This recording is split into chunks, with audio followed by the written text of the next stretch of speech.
그럼 그 사람들의 그 매수세가 줄어든단 말이에요. 그렇지. 일본이 그래서 무너진 거거든요.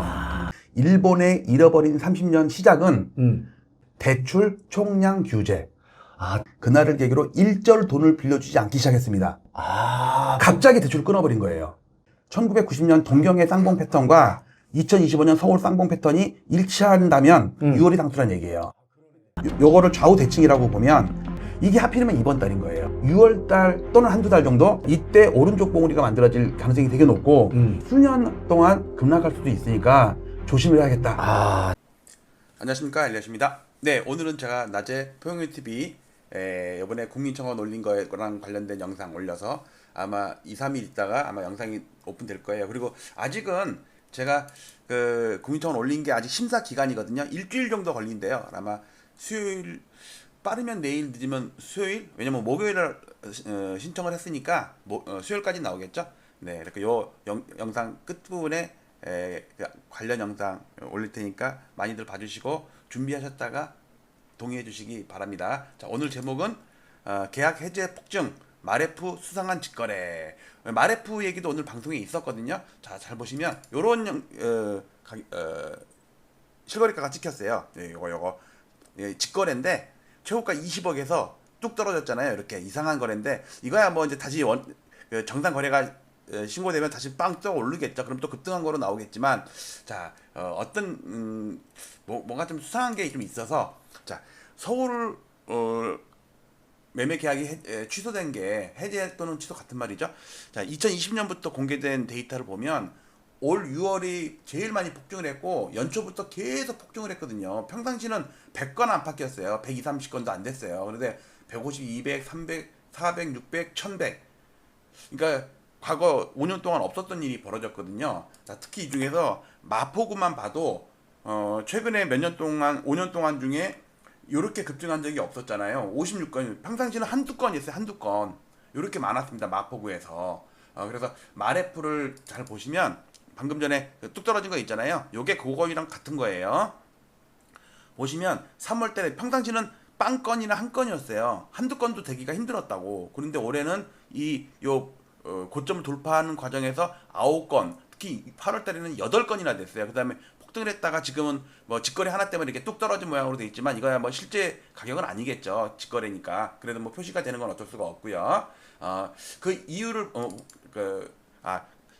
평양별로 보면요.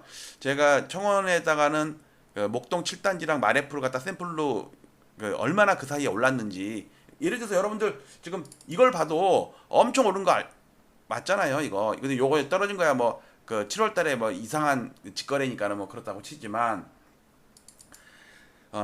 국민평형을 보면요. 3월 달에 18억이었는데 6월 달에 3개월 만에 24억 5천이 돼서 6억 5천만 원이 올랐어요. 3개월 만에 36% 올랐습니다. 연율로 따지면 108%예요. 목동 7단지는 뭐 더 심한 거고. 그 사항을 다시 한번 보면 그 당시에 왜 이렇게 마포구에 취소건이 많았나, 빨간색이 취소건 수거든요. 많았나 보면 정고점을 넘기 위해서는 대량 거래가 터져야 되잖아요. 이 대량 거래 터질 때 거래가 폭증을 하면서 덩달아서 취소건 수도, 즉 취소건 수에는 신고가 취소 또는 매매가 많아 보이기 위한 동일한 매매 취소가 반복된 거, 그런 걸 많이 발견했거든요. 그러다가 최근에 뭐 급락한 거는 직거래 때문에 뭐 그런 거라고 하지만 마포구는. 그래서 정리하면 한강벨트 위주로 마용성 그다음에 강동구 뭐 이런 데를 자세히 보면 특히 마포구는요 6월 달에 피레침 같은 게 생겼죠. 고점이 여기서 나왔단 말이에요. 그다음에 7월 달이고 8월 달은 이제 거래가 이제 시작할 거고, 성동구도 마찬가지입니다. 6월 달에 피레침이 나왔어요. 그다음에 강동구도 6월 달에 피레침이 나왔습니다. 경기도 중에서는 성남 분당이 좀 심하거든요. 피레침이 또 나왔습니다. 이런 걸 봤을 때 요 피레침은 제가 볼 땐 극복하기엔 좀 어려울 것 같거든요. 거래가 확 죽어버려가지고. 보통 이게 위에 고점이 나오면 그 다음 달에 더 뜨면서 고점을 다 돌파를 하는데 요번 7월 달은요 다 음봉이에요. 마포구도 음봉이죠. 성동구도 성동은 거래 자체가 없어. 그다음에 강동구도 살짝 음봉이죠. 성남 분당구는 뭐 보합이죠. 보합. 거래가 없다 보니까. 그렇다고 해서 8월달 이제 오늘부터 8월달 시작을 했잖아요. 이제 거래가 아직 신고가 안 됐으니까 신고가 되다 보면 얘가 과연 치고 올라갈 수 있을까? 6.27 대책 이후로 대출이나 이렇게 다 막혀버리니까 가장 타격을 많이 받는 데가 한 뭐 1급지는 아니어도 여기가 2급지는 되잖아요. 강남 서초만큼은 안 돼도 그런 데가 제일 타격받은 거 아닌가. 그래서 이제 내용에도 마레프가 좀 이따가 영상 제가 붙일 건데 15분짜리 붙일 건데 한번 안 보신 분들은 보시고 보셨다가 내일이나 모레 공개 청원이 이제 공개가 되면 그때 동의를 많이 해주시기 바랍니다. 수상한 직거래는 해프닝인 경우가 많죠. 그쵸? 직거래니까 이런 직거래는 누가 하는지 모르겠지만 그래서 여러분들 국민청원 공개되기를 기다리시면서 지루하실까봐 영상 짧게나마 마레프 올렸습니다. 자, 이어지는 영상 많이 봐주시기 바랍니다. 마치도록 할게요. 감사합니다.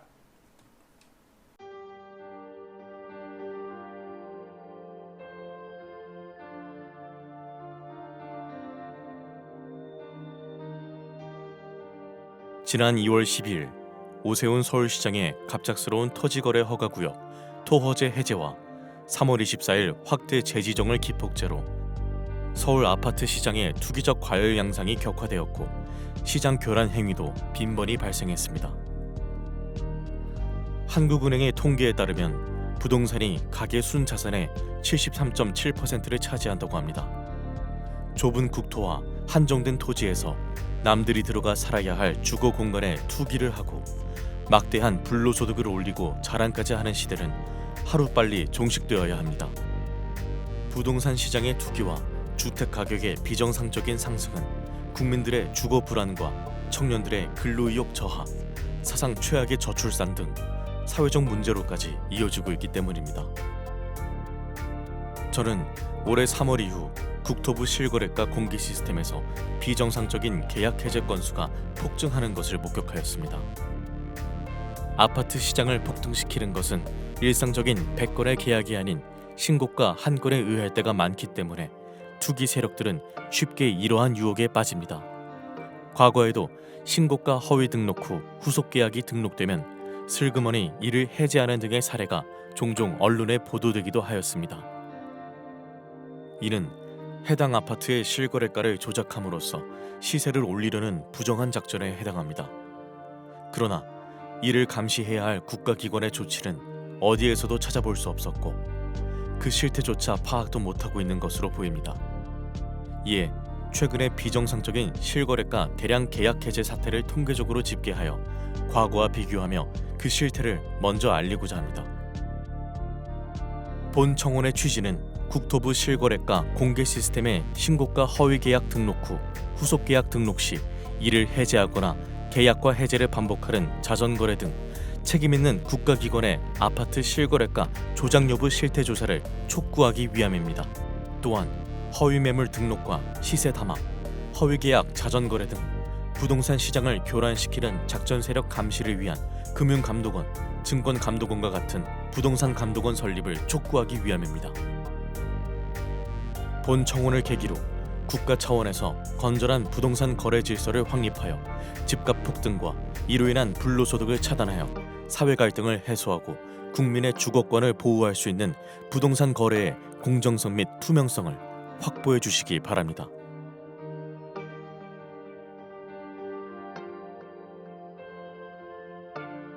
국토부 실거래가 공개 시스템에 등록된 최근의 서울 아파트 매매 계약과 해제 건수를 집계하여 과거와 비교한 특이사항은 아래와 같습니다.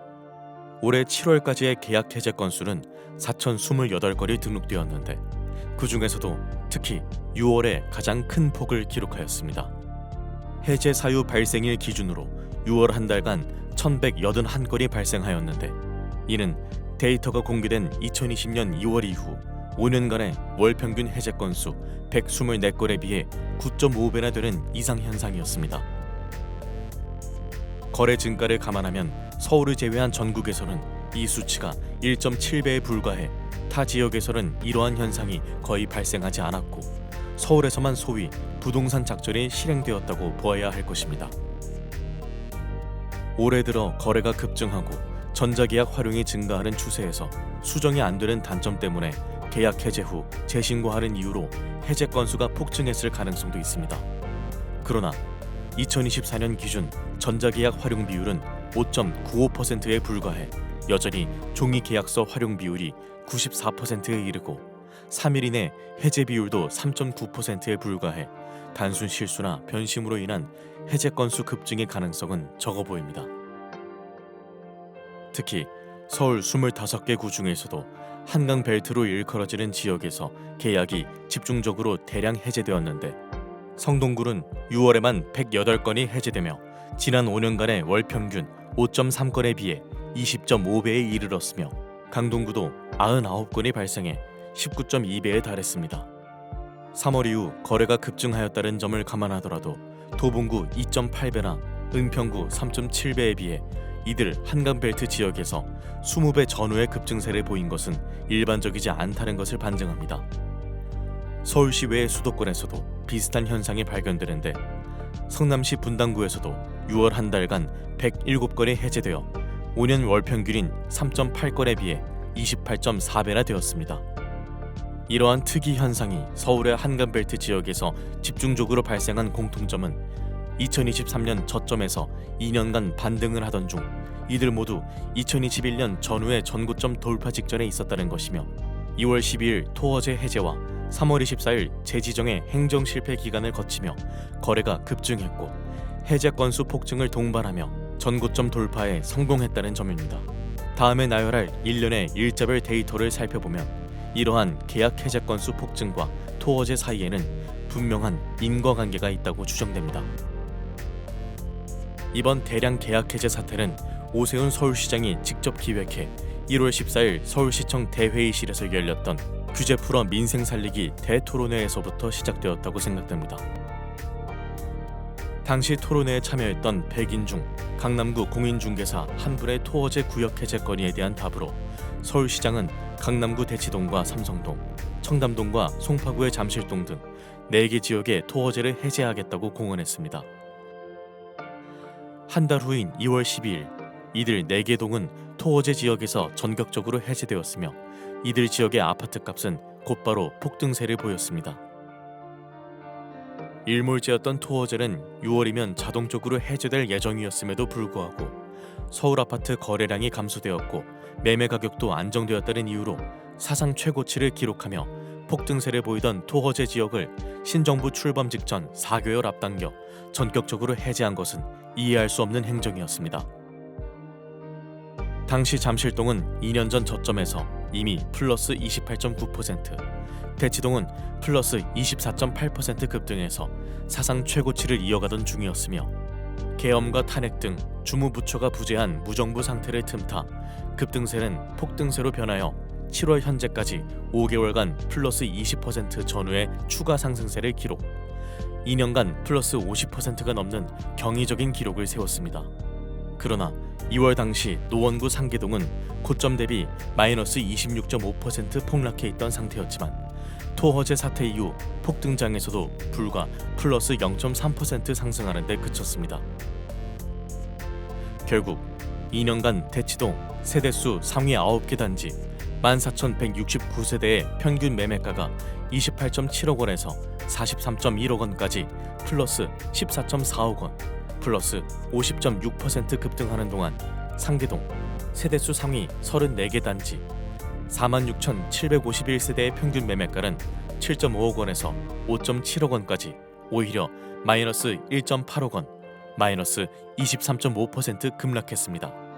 두 개 동의 매매가 차이가 2년간 4.1배에서 7.5배로 벌어지는 초양극화 현상이 발생한 것으로 서울시의 규제 풀어 민생 살리기 대토론회에서 시작된 아파트값 폭등 현상은 민생보다는 부자 살리기 결과를 초래하게 된 것입니다. 더구나 상계동의 총 세대수는 대치동에 비해 2배 이상 더 많기까지 합니다. 토어제 해제 이후의 지역별 아파트값 폭등 현상을 날짜별로 나열하면 이번에 대량 계약 해제 현상이 불특정 다수에 의한 우연한 현상이 아니었음을 의심하게 됩니다. 강남 3구 중 작년에 이미 전고점을 돌파한 강남구 및 서초구에 비해 송파구는 작년 8월부터 2월까지 6개월간 전고점을 못 넘으며 정체되어 있는 상태였고 거래는 줄었지만 여타 지역들도 무언가를 기다리는 듯 극심한 눈치보기 흐름을 지속하고 있었습니다.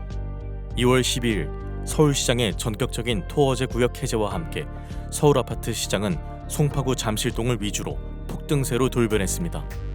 연일 폭등세를 보이던 서울 아파트 시장은 열흘 후인 22일 송파구와 영등포구가 4년 전에 전고점을 돌파한 데 이어 4일 후 마포구, 9일 후 성동구 등 차례로 전고점을 돌파했습니다. 서울 아파트 시장이 폭등세를 보이자 국토부 등 정부 당국에서는 3월 24일 부랴부랴 토호제 지역 확대 재지정을 했지만 이미 전고점을 넘은 서울 아파트 시장은 거래 폭발과 더불어 추격 매수가 붙으며 걷잡을 수 없이 폭등세를 이어갔습니다. 4월과 5월에도 광진구와 강동구 등 한강벨트 나머지 지역뿐만 아니라 성남시 분당구도 속속 전고점을 돌파하는 등 이러한 폭등세는 주변 지역으로 확산세를 보였습니다. 이에 따라 6월 4주차 부동산원 주간 매매 동향에서는 주간 상승률이 성동구 플러스 0.99%, 마포구 플러스 0.98% 등 연율 플러스 50%라는 사상 최고 상승률을 기록하였고 결국 신정부는 출범 이후 처음으로 대출 총량 관리 강화라는 627 대책을 발표하기에 이르렀습니다. 이러한 폭등세 속에서 과거에는 전혀 볼 수 없었던 특이한 거래 현상이 목격되었는데 계약 해제 건수가 급증을 했다는 것입니다. 성동구를 예로 들면 3월부터 급증세를 보였는데 특이한 점은 1월부터 6개월간 해제 사유 발생 건수가 규칙적으로 점증했다는 것입니다. 즉 5년 월 평균 5.3건에 그치던 해제 건수가 12월 4건, 1월 9건, 2월 14건, 3월 29건, 4월 55건, 5월 71건, 6월 108건으로 성동구 아파트 지수 급등을 따라 해제 건수도 급증을 한 것입니다. 강동구와 마포구, 성남시 분당구 등 주요 지역에서도 이러한 현상이 발견되었는데 서울 아파트 전체 해제 건수에서도 12월 91건, 1월 157건, 2월 200건, 3월 369건, 4월 428건, 5월 608건, 6월 1181건 등의 규칙적인 흐름은 동일했습니다.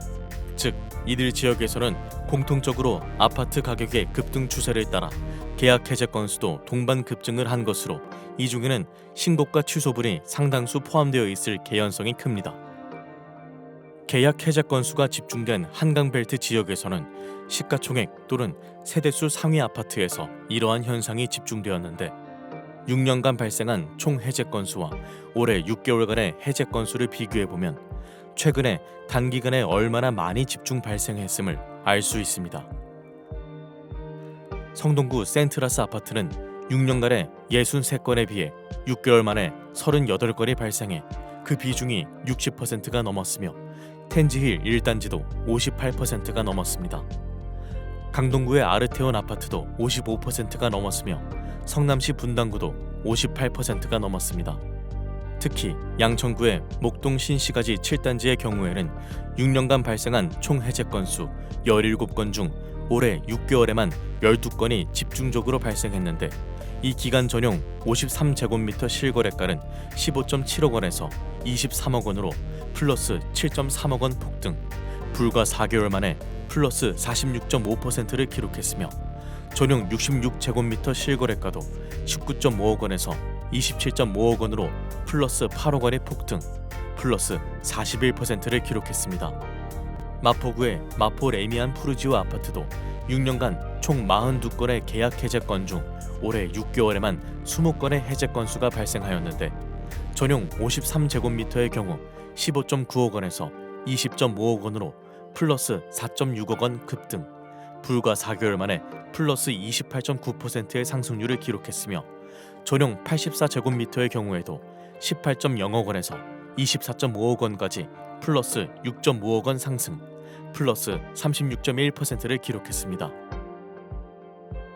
이 중에는 상당수가 단순한 실수라 차고 변심 등으로 인한 계약 해제건이 있을 수 있으나 거래 폭증과 함께 신고가를 포함한 이러한 대량 계약 해제 건수가 전고점을 넘기며 추격 매수를 유발하기에는 딱 좋은 현상이었습니다. 문제는 이러한 대량 계약 해제 건수가 시장 참여자들에게 착시를 불러일으킬 뿐만 아니라 국가기관의 공식적인 총 거래 건수에도 포함된다는 것입니다. 실제로 서울시 부동산 정보광장 홈페이지에는 해제 건수가 포함된 거래 건수가 노출이 되고 있으며 언론에서는 이를 여과 없이 보도합니다. 즉, 지난 6월의 총 거래 건수에는 이미 해지된 1천여 건의 계약도 포함이 되어 있습니다.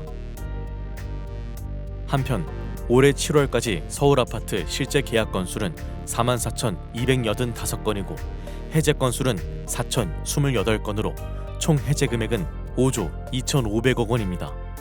올해 해제된 계약 건수가 모두 정상이었다고 가정하면 이 금액만큼의 계약금 손익이 발생한 것이며 이 중 20%만 계약금을 포기했다고 가정해도 그 금액은 1조 원이 넘습니다.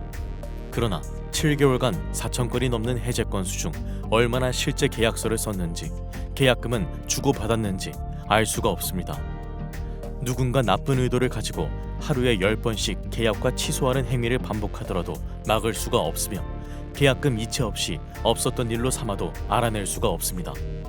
또한 실제 계약 건수와 해제 건수 중에는 특이한 차이점을 발견할 수 있는데 이번 폭등장에서 발생한 계약 해제 건수 중 주요 지역일수록 해제 금액이 실제 계약 금액보다 훨씬 더 고가라는 점입니다.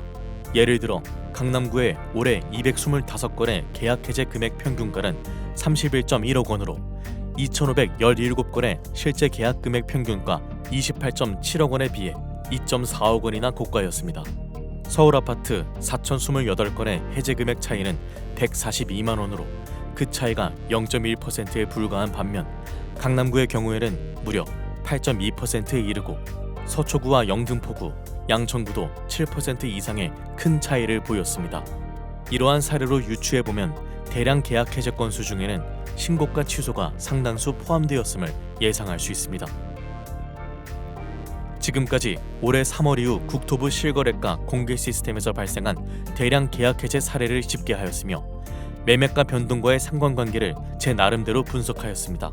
이를 바탕으로 수많은 계약 해제 건수 중에는 신고가 허위 계약 등록 후 후속 계약 등록 시 이를 해제하거나 계약과 해제를 반복하는 자전거래로 의심될 만한 정황을 발견하였습니다. 그러나 관계 당국이 아닌 일반 시민에게는 보다 상세한 자료에 접근에 한계가 있고 위와 같은 개인 한 명의 분석만으로 실제 문제가 있다는 것을 단정짓기는 어렵습니다. 이에 저는 국가기관에 이와 같은 청원을 하는 바입니다.